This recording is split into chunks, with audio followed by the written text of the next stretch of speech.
Welcome to Kiwi Bred, an insight into the New Zealand thoroughbred breeding industry. I'm Alisha Neilson, and on this week's show we take a look at the up-and-coming ready-to-run sale for 2-year-olds.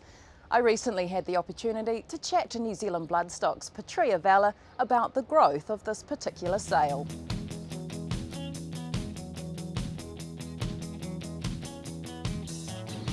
Petrea, it's been dubbed the most successful 2-year-old sale of its kind in Australasia. It's now in its 31st year. How does the ready-to-run sale enhance our New Zealand market? Well, it's carved a very special place for itself in New Zealand. It's a very genuine trading option in addition to the yearling sales. And I guess over those 30 years it was born out of necessity. It came at a time when prize money was low and the preparers in New Zealand were looking for another opportunity to earn some money, and over that period they've really become very expert and professional, and have now got us to a point where we've got a sale that's in high demand, and they're selecting and preparing a product of an extremely high quality, and the results are attesting to that. The ready-to-run sales have proven themselves to be a breeding ground for budding superstars. How much has its popularity grown over the last few years? Well, it's grown exponentially over its 31-year history, but probably in the last 5 to 10 years it's really taken on it's gone to another level. We've got a sale now that's produced 15 Group 1 winners in the last 6 seasons. It's produced 6 Derby winners since 2010. It averages about 20 stakes winners a season. For a 2-year-old sale anywhere in the world, it's serving up exceptional results. And that's been extremely important for buyer confidence and to keep them coming back. So Petrea, what sets the ready-to-run sales apart from other sales of its kind? Well, this sale has a lot of things in its favour. Probably number one is the vendors. They've carved an absolute niche for themselves. They're experts in this field. They know how to select and prepare the right horses to the very highest standard. There's also a whole host of integrity measures in place that provide comfort and confidence and security for buyers. It represents outstanding value. The average last year was about 70,000, which, when you consider the success rate that is coming from the sale, is great for buyers. And ultimately you need the sale to be delivering results, and we feel that the ready-to-run sale on a scale of 2-year-olds anywhere in the world has an exceptional record of success. What are some of the safeguards that New Zealand Bloodstock's put in place to maintain the integrity of the sale and protect the vendors and the buyers?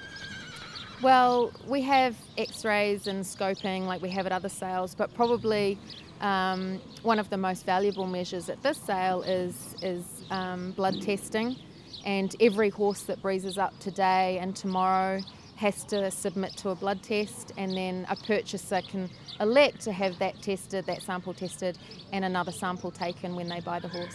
There's no doubting the quality of the horses that go under the hammer at the ready-to-run sale. This year's catalogue, is it living up to that reputation? Absolutely. Incrementally, year upon year upon year, we're noticing the quality increase, and that, in a huge part, is the credit to the vendors. They've identified now what the market demands and are selecting the right sort of horses, and they're preparing them to the very highest standard. This sale has always sort of been known in the past as a type sale, rather than having the showy pedigrees perhaps of, say, a premier yearling sale. But we're noticing more and more that the quality of the pedigrees is also increasing, so we're extremely happy with this year's crop. In the past there's always been quality buying benches. What are you expecting this year?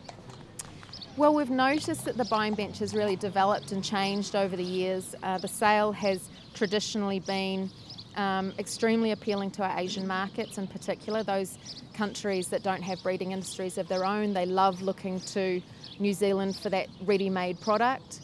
And still Hong Kong and Singapore are very significant buying benches at the sale every year. but probably where the change has been predominantly is in the New Zealand and the Australian markets.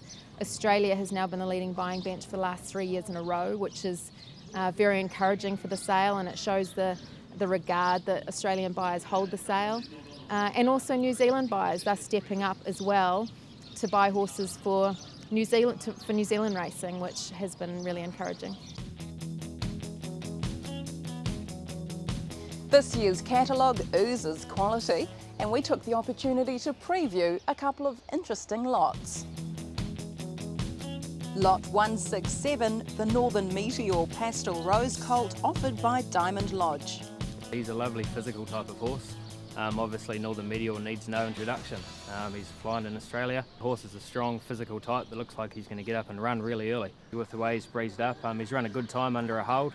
He's got lovely fluent action, great big stride on him, so for buyers that are looking for an early type of horse, he's a genuine chance in the sale.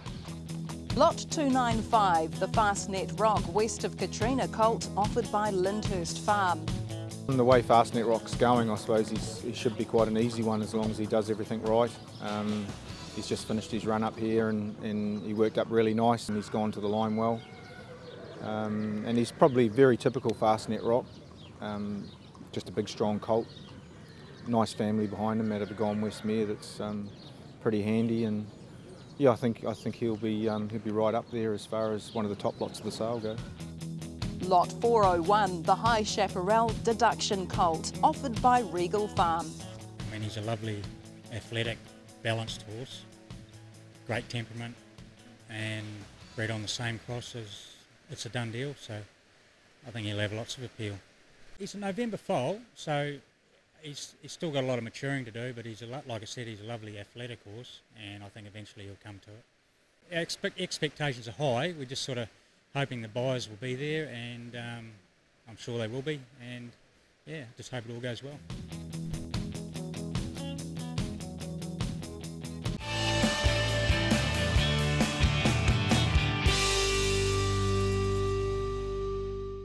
An exceptional product,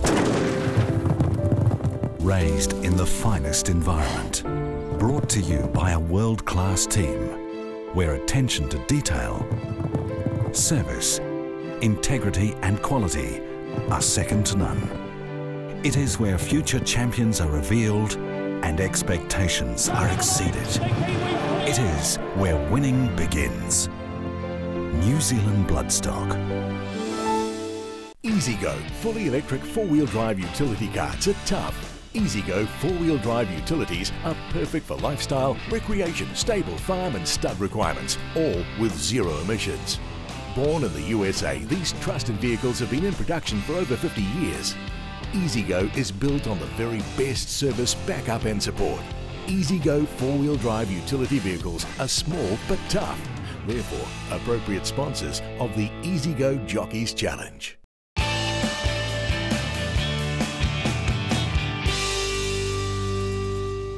Welcome back to Kiwi Bred. At last year's sale, Mana Park really stamped their mark, selling the highest priced 2-year-old. Kiwi Bred spent some time with Maryanne Simon as she prepares for next week's sale. Mana Park presented its first draft at the Ready to Runs 8 years ago now. Every year you seem to go from strength to strength and you're getting some top results. Have you been quite pleased with those achievements so far? Yes, I have. I'm quite excited about it, how it's developed over the years, considering back in 2005 was my first draft, which I had a phone call from Brent Taylor from Trelawney to do 8 horses, and I thought, oh yeah, okay, that would be my first lot and only lot, and now it's developed to 29, I can't believe it. So it has been quite exciting over the years, definitely. Maryanne, you've got a very loyal client base. You've been going for 8 years now. How does the relationship work with them in terms of preparing the horses for the sale? Well, the clients come to me every year and say how many they'd like to send to the Ready to Run draft and whether I've got space, and I'll go and inspect them in mid-May, June, something like that. And they go through to the preparers, break in and keep in contact the whole way through. And then probably halfway through their prep, I'll try to get around everything to have a look at and see how they're progressing. Now, you're a bit different to many other ready-to-run vendors in the way you prepare your horses. It's a formula which works well for you, though. What are the key differences in the way you prepare them? Well, for us, we don't actually breeze them up, so they come to us after the breeze-ups, and from there they relax out and we start preparing them for sale. But prior to that, they go to the specialists and they do the job for us, which we've trusted for many years. So the horses come back to Mana Park following the breeze-ups. What does your team add that are the finishing touches? Well, they do come back here straight after the breeze-up. We let them out in the paddock for a couple of days and let's see how they react. A lot of them are tired and need to just stretch out and be themselves for a couple of days, but we'll bring them back in as soon as we can into a routine. Follow that, we get the vets in and do all the vet work, scoping, x-rays, and with the, as you can know, 29 horses, it takes more than one day to do this. And then from then we just get into a routine of walking them, getting them to stand up again and dyeing their tails, cutting their manes, tails, dressing them up, ready for showing. I understand the Asians have a particular interest in the weights of the horses and those sort of statistics, and you're good at keeping them, aren't you? Yes, we do. First of all, as I say, we bring them all in and take their weights, measure them, and then just again before the sale starts, or before we take them to the sale, we would weigh them again and record how much they've gained, comparing to body weight and what the physical and the visual look of the horses. We like to try and get them between 15 and 20 kilos on before they go. Maryanne, you've got the largest sales catalogue at the ready-to-runs this year, 29 two-year-olds going under the hammer at Karaka. How would you describe this year's draft? It's a great draft. I think it's just as good as we had last year, if not better. We've got a strong representative of stallions coming through from Australia as well as New Zealand, and the right size, by the right size. And I don't know if we have got a sale topper this year, but I didn't know this time last year that I had a sale topper as well. But I do know we've got a lovely lot of colts and a few select fillies. Let's talk about some of them as individuals. You mentioned you topped the sale last year. That was with a Fastnet Rock Orea colt, which sold for $480,000. This year, some very smart two-year-olds. You've got Ifraj O'Reilly in there, a Fastnet Rock filly. Which ones are you perhaps most excited about? Yeah, well, I am excited about the Fastnet Rock filly. She's a lovely type. She's not a big, robusty, typical Fastnet Rock. She's a little bit more compact, athletic at the same time, and will grow into a lovely filly. She's a bit high in the back end at the minute, walks well, and I'm very excited about the Exceeding Excel. As you've seen, he's really athletic. He's been well balanced all the way through his prep, and I think he will shine on the day. Why do you choose to sell at the New Zealand Bloodstock ready-to-run sale? What's its particular appeal? Well, for me, I think it's the best sale to be in for a ready-to-run. There's nothing like it in the world. We do a good job. New Zealand Bloodstock do a fantastic job at getting the buyers here and promoting the sale and marketing.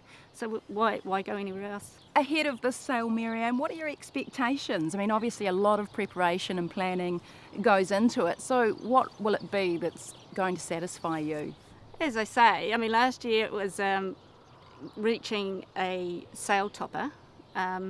Who knows what this year brings, but if they all go through, meet their reserves, everybody's happy, everyone's met the market and the horses find their homes, and that in itself is satisfying. The ultimate is to see them actually get on and go to the track and perform as racehorses as well, because that's quite a nice bonus. It looks as though Maryanne may go close to presenting this year's sales topper as well. We wish the team at Mana Park all the best. Well, it's now time for Kiwi Bred Abroad, and we head across the Tasman with New Zealand Bloodstock's Richard Haynes. Hello and welcome to Kiwi Bred Abroad, brought to you by the Singapore Turf Club, racing at Kranji every Friday and Sunday. Well, today we are catching up with a man who is well known to all in the New Zealand racing industry. I speak of Robbie Hewetson. Robbie appears to have settled in really well to Sydney. Let's catch up with him. And Robbie, thanks for your time today in beautiful Sydney town. You've been here a little while now. You're not so much new anymore. How are you enjoying it? Yeah, no, I love it here. Been here 6 months now. Working for Mick Moroney, running the stable here, satellite stable from Melbourne. Yeah, no, it's been fantastic. Great place. When we talk about the Moroney stable, Mike and Paul, I mean, they're synonymous with racing around Australasia, numerous Group 1 winners. Had you had much to do with them work-wise before? No, not really. I'd spent a lot of time with Paul at the yearling sales, and Mick, of course, I've known Mick for years. And of course, Mick went through, I worked with DJ, and so he was quite keen that I'd sort of like work around the same sort of thing as him, so he was pretty happy for me to come over. It's about being in a racing stable, whether you're, well, certainly important being in separate states, you had to be on the same page and get on with the people very well. Oh yeah, for sure. And Mick works a lot similar to what they work them at home, DJ and that, so it's worked out pretty good, yeah. How's the stable going here for the Moroney camp, BALLYMORE Stables? How many horses are in your care here in Sydney? Look, we've got 14 boxes here. To be fair, we haven't had many runners yet. Of course, Mick's got all the good horses down for the Cup Carnival. They'll all be here in the autumn. We've got 6 here at the moment, but mostly young horses, getting educated and everything, the 2-year-olds. So yeah, we're pretty quiet at the moment up here, but yeah, no, we're really looking forward to the autumn. While the team sources horses from all around the world, I dare say the Kiwi Bred is still the backbone of the stable? Oh yeah, for sure. Chad's got a pretty good team back home. They're all running well, and yeah, eventually they've got to come here. They just, like today, there's races at Gosford. They're racing for 25,000 Kiwi on a Thursday, but the money's just too good here. So yeah, eventually they'll come up here. The money and the lifestyle, but look at you. You look great. You're in fine form, and Sydney is treating you well. Yeah, well, the worst thing you can have here, I've found, is a car. When I first got here, Mike got me a car and said I rang him up and said, get rid of it. There's nowhere to park it anywhere. So I'm doing a fair bit of walking and walking, so it keeps me fit, and no, it's good. As fit as the horses? No, they're fitter than me, yeah. We thank you for your time, and yeah, we look forward to seeing how you progress in Sydney and the continuing success of BALLYMORE Stables here in Sydney Town. Thanks for your time, Robbie. That is another edition of Kiwi Bred Abroad, brought to you by the Singapore Turf Club, racing at Kranji every Fridays and Sundays.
Westbury Stud have patronised the New Zealand bloodstock yearling sales with big drafts in recent years, but the 2013 Ready to Run sale will see the stud offer 2-year-olds under their own banner for the first time.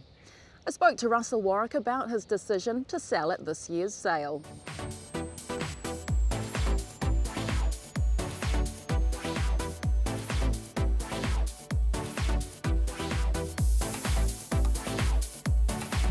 Russell, Westbury Stud's typically been a yearling vendor at the Karaka sales. Why was the decision made to branch into the ready-to-runs?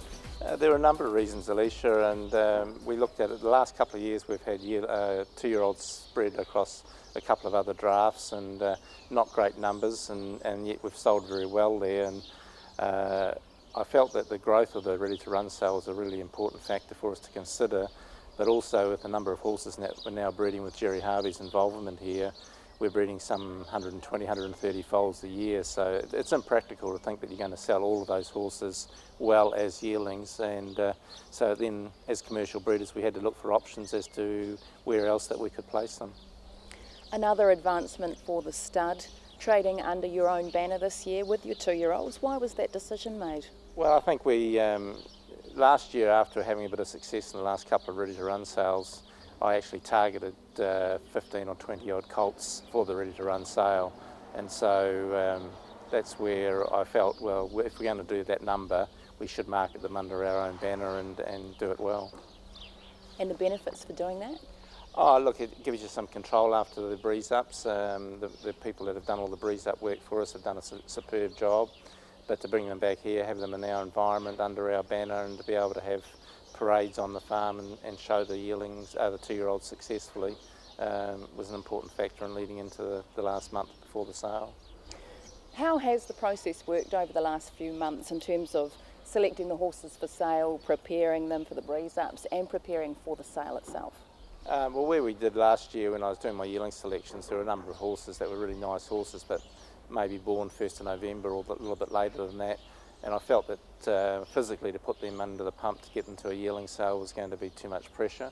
Whereas if I sat off them and prepared them with a vision of taking them to a ready-to-run sale, it gave us a lot more options and was far better for the horse concerned. So that was one of the primary concerns that we sort of targeted it for, and from there we then sent them out to breakers and where they got broken in and had their preparations and hopefully culminating in the breeze-ups where they've gone pretty well.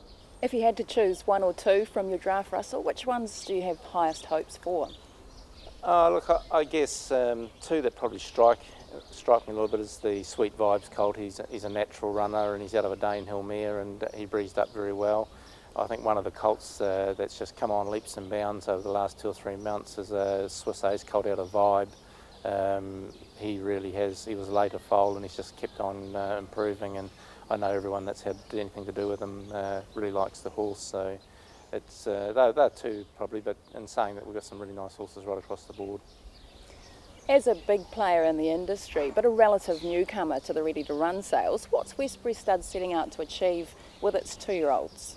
Look, I think once again the important thing is to give us an outlet to sell our horses, more so as 2-year-olds and yearlings, the ones that are better suited to that foray, but more importantly to basically to get horses onto the track and in all different jurisdictions to be able to get our families out there, get our stallions represented, and I think it's an opportunity that as a stud, if we confine ourselves to just the yearling sales, it makes it difficult to sell every horse through there while having a second option.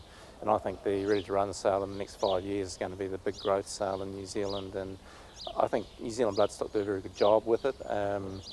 We've got a couple of ready-to-run sales now, and with Magic Millions have been going for a little while, and obviously Inglis is now, both sort of trying to achieve the same goal. But I think when it comes back to how they run it, the breeze-ups and the way they conduct the sale, I think the New Zealand's got their head in front for sure.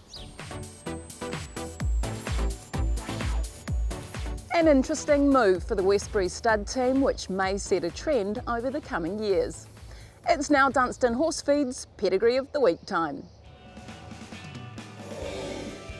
Savvy Nature has provided a bankable investment for well-known supporter of Kiwi bloodstock, Max Whitby.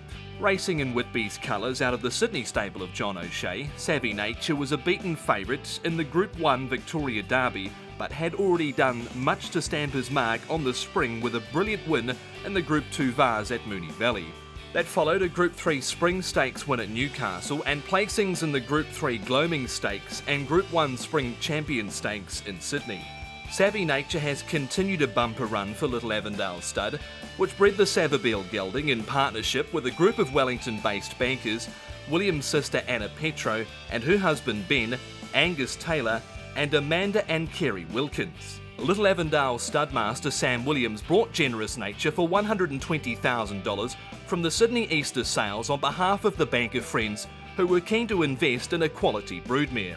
It was an investment which quickly returned dividends after her first foal, a Testarossa colt, sold for $80,000 as a yearling at Karaka, and her second, a General Nadeem filly, fetched $350,000 at Karaka the following year. Her third foal was Savvy Nature, who was sold to O'Shea for $200,000 at the ready-to-run sale of 2-year-olds at Karaka and has gone from strength to strength since. Carnegie mare Generous Nature has since had a Pins filly and a Nadeem colt and has returned to Savabeel this season. Generous Nature was unraced, but her dam, Dane Hill mare La Lagoon, won twice at listed level, as well as finishing second in the Group 1 Blue Diamond Stakes at Caulfield. Stakes winners litter the pedigree, which further backboasts the presence of Group 1 winners Titanic Jack and Sober Suit. This week's Pedigree of the Week was proudly brought to you by Dunstan Horse Feeds. Make sure you get down to Karaka on the 19th and 20th of November to see all the action as this year's 2-year-olds go under the hammer. Well, that brings to an end this week's show. Join us next week when we return to Westbury Stud to check out some cracking first season foals from resident sire Redwood. I look forward to your company then.